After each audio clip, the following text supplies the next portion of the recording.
Today I'll teach you guys how you guys can see who has access to your Facebook page. Which means let's say you have added other people as admin on your Facebook page and you want to see who those people are.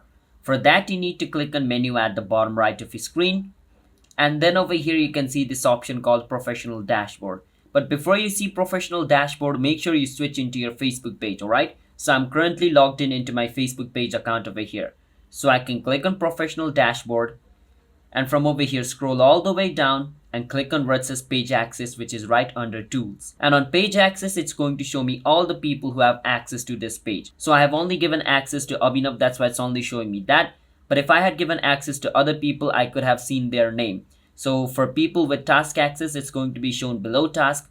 For people with business account access, they are going to be shown below business. And anyone who is not admin of the page, you can click on the three dot right beside their name and click on remove and they will be removed from your page. But you cannot remove admins, alright? So you need to keep that in mind. But anyone else rather than admin, you can remove it from your Facebook page access.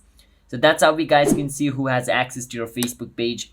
So if you guys found our video helpful, then hit the subscribe to our channel, how to guide for future videos like this.